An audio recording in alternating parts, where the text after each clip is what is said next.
IPL 2024 mini ಹರಾಜಿಗೂ ಮೊದಲು ಅನೇಕ star ಆಟಗಾರರನ್ನು ರಿಲೀಸ್ ಮಾಡಿದ್ದ RCB ಮಿನಿ ಹರಾಜಿನಲ್ಲಿ ಉತ್ತಮ ಆಯ್ಕೆಯನ್ನೇನೂ ಮಾಡಲಿಲ್ಲ. ಅಲ್ಜಾರಿ ಜೋಸೆಫಿಗೆ 11.50 ಕೋಟಿ ಖರ್ಚು ಮಾಡುವ ಅಗತ್ಯವಿರಲಿಲ್ಲ. ಉಳಿದ ಆಯ್ಕೆಗಳು ಅಷ್ಟೇನೂ ಉತ್ತಮವಾಗಿರಲಿಲ್ಲ. ಆದರೆ RCB ಆಯ್ಕೆಗಳಲ್ಲಿ ಉತ್ತಮ ಎಂದರೆ ಸೌರವ್ ಚೌಹಾಣ್ ಆಯ್ಕೆ ಎನ್ನಬಹುದು. ಸೌರವ್ ಚೌಹಾಣ್ ಗ್ರೌಂಡ್ಸ್ಮ್ಯಾನ್ ಮಗ. ಗುಜರಾತ್ ತಂಡದ ಪರ ಆಡುವ ಸೌರವ್ ಚೌಹಾಣ್ರ ತಂದೆ 2015ರಿಂದ 2016ರವರೆಗೆ ಕ್ರೀಡಾಂಗಣದಲ್ಲಿ ಗ್ರೌಂಡ್ಸ್ಮ್ಯಾನ್ ಆಗಿದ್ದರು. 2024ರ ಸೀಸನ್ಗಾಗಿ ರಾಯಲ್ ಚಾಲೆಂಜರ್ಸ್ ಬೆಂಗಳೂರು ತಂಡ ಹರಾಜಿನಲ್ಲಿ 23 ವರ್ಷದ ಸೌರವ್ ಚೌಹಾಣ್ರನ್ನು ಮೂಲ ಬೆಲೆ 20 ಲಕ್ಷ ರೂಪಾಯಿಗೆ ಖರೀದಿ ಮಾಡಿದೆ. ಹಲವು ಅನ್ಕ್ಯಾಪ್ಡ್ ಆಟಗಾರರು ಕೋಟಿಗಳ ಮೊತ್ತಕ್ಕೆ ಬಿಡ್ಡಾದರೂ ಅನ್ಕ್ಯಾಪ್ಡ್ ಆಟಗಾರ ಸೌರವ್ ಚೌಹಾಣ್ರನ್ನು RCB 20 ಲಕ್ಷಕ್ಕೆ ಖರೀದಿಸಿದ್ದು ಉತ್ತಮ ಆಯ್ಕೆ ಎಂದೇ ಹೇಳಬಹುದು. ಇದಕ್ಕೆ ಕಾರಣವೂ ಇದೆ. ಸೌರವ್ ಚೌಹಾಣ್ ಗುಜರಾತ್ ತಂಡದ ಪರ ಹಲವು ವರ್ಷಗಳಿಂದ ಆಡುತ್ತಿದ್ದು ರಣಜಿ ಟ್ರೋಫಿ, ದುಲೀಪ್ ಟ್ರೋಫಿಗಳಲ್ಲಿ ಪ್ರಥಮ ದರ್ಜೆ ಪಂದ್ಯಗಳಲ್ಲಿ ಉತ್ತಮ ಪ್ರದರ್ಶನ ನೀಡಿದ್ದಾರೆ.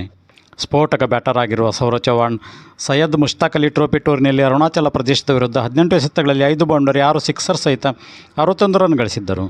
ಮತ್ತು 2022ರ ಸೈಯದ್ ಮುಷ್ತಾಕ್ ಅಲಿ ಟ್ರೋಫಿಯಲ್ಲಿ 35 ಎಸೆತಗಳಲ್ಲಿ 84 ರನ್ ಬಾರಿಸಿದ್ದರು. ದೇಶೀಯ T20 ಟೂರ್ನಿಯಲ್ಲಿ 19 ಇನ್ನಿಂಗ್ಸ್ಗಳಲ್ಲಿ 152.13 ಸರಾಸರಿಯಲ್ಲಿ 464 ರನ್ ಗಳಿಸಿದ್ದಾರೆ. ಮತ್ತು 13 ಲಿಸ್ಟ್ ಎ ಪಂದ್ಯಗಳಲ್ಲಿ 43.27 ಎವರೇಜ್ನಲ್ಲಿ 116.5 ಸರಾಸರಿಯಲ್ಲಿ 476 ರನ್ ಗಳಿಸಿ ಗಮನ ಸೆಳೆದಿದ್ದಾರೆ. IPL ಮಿನಿ ಹರಾಜಿಗೂ ಮುನ್ನ ನಡೆದ ವಿಜಯ್ ಹಜಾರೆ ಟ್ರೋಫಿಯಲ್ಲಿ ಉತ್ತಮ ಪ್ರದರ್ಶನ ನೀಡಿರುವ ಸೌರವ್ ಚೌಹಾಣ್ ರಾಂಚಿಯಲ್ಲಿ ಅಸ್ಸಾಂ ವಿರುದ್ಧದ ಪಂದ್ಯದಲ್ಲಿ ಶತಕ ಸಿಡಿಸಿ ಮಿಂಚಿದ್ದರು. ಎಡಗೈ ವಿಕೆಟ್ ಕೀಪರ್ ಬ್ಯಾಟರ್ ಆಗಿರುವ ಸೌರವ್ ಚೌಹಾಣ್ ಬೌಲಿಂಗ್ ಸಹ ಮಾಡಬಲ್ಲರು. ಈ ಕಾರಣಕ್ಕಾಗಿ ಸೌರವ್ ಚೌಹಾಣ್ರ ಆಯ್ಕೆ ಉತ್ತಮ ಎಂದು ಹೇಳಬಹುದು.